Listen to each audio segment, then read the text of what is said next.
He's Merlin, the young wizard in the BBC TV series. Indeed, you got that National Television Award, and we were there that night. Yeah, that was a really special night. It was good to be able to fly the flag for the show, and really great way to end it all. And hugely thankful. Obviously. Do you know, I don't think a lot of people from Northern Ireland know you're from Northern Ireland, because in Merlin, of course, you don't have that accent at all. Yeah, that's the thing. I mean, I was saying to you, I'm back home, and I was out, and somebody asked me back home, "Oh, what's your connection with Northern Ireland?" I was like, "From here." Well, shall we have a look at you? All the things that you've done. Not being Northern Irish. Here we are.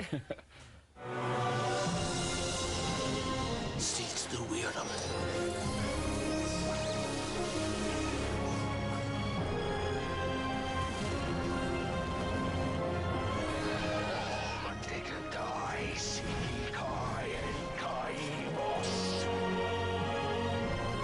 Merlin, you are not a sorcerer. I would know. There are times when I feel the weight of my destiny. I keep telling you, I have many talents. About your accent. Is it hard to lose your Northern Irish accent? Do you find it hard to? Well, it was something we'd trained at a drama school, and I saw a wonderful dialect coach, Penny Dyer, before starting as well, who had worked on for a lot of theatre productions, and she really helped me out. She taught you well. She did. You were so young, your wee bones were hardly formed when they put you in that series. I mean, you started shaving yet and things when they cast you. I learnt actually on the show. It was no, it was 5 years. Your life, you know, I spent longer doing that show than I did in secondary school, when you think about it. So. Yes. And am I right in thinking there was a bit of a mix-up in the audition, because you didn't audition originally, did you, for Merlin? Yeah, there was. I actually had been given the scenes for Arthur when I first auditioned, and it's when I sat down and they started talking about the character Merlin that I went, I think I've got the wrong scenes. And I went out, I had 5 minutes and came back in and read over.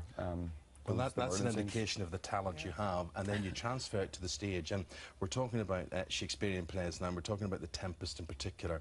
And you're performing this not just at any theatre. You're the reformed, the rebuilt Globe. Yes. What is that like? Absolutely phenomenal. The Globe Theatre itself is such an absolute pleasure to perform in. It's open air, it seats 1,500 people. Can I ask a question? I've never been. Do they use what is the old setting, or what looks like the old setting, and do they have sort of like all sorts of electronic wizardry and lights and sound and that sort of thing? So is it new within old, or do they do it faithfully to the way it was done in Shakespearean times? It's generally pretty faithfully, and there's no modern technology used. There's live music, there's a live band.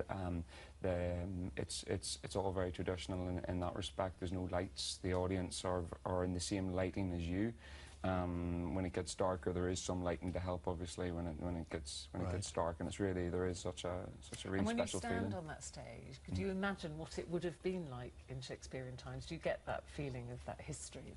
Absolutely. There's that connection that you have both between you and the audience. There's also the feeling I find when you're backstage and waiting to go on, and you're just there, and everything it feels very much like you're touching a bit of history.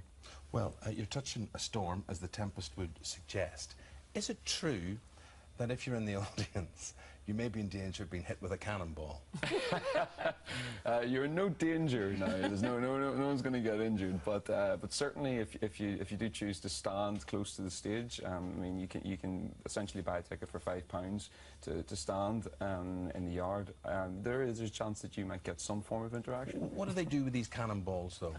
There is, in The Tempest in particular, we're talking about that using the old form of theatre.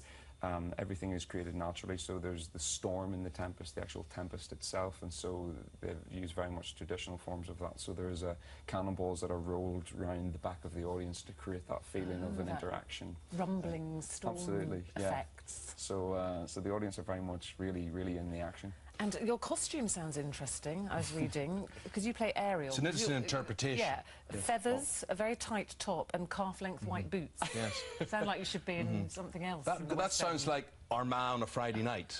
Bailey out there, I'm sure. Yeah, exactly. There wasn't much of a really transformation for me. It just brought me back home. No, it's hugely different, and it actually helped because there's a huge physical element to my role. I trained in parkour, free running for the role, so there's a lot of climbing and swinging and spirit-like movements. Well, it'll be very interesting, how amazing working at the Globe, and that's on until the 18th of August. So you've already started. Yeah. And with Roger Allen.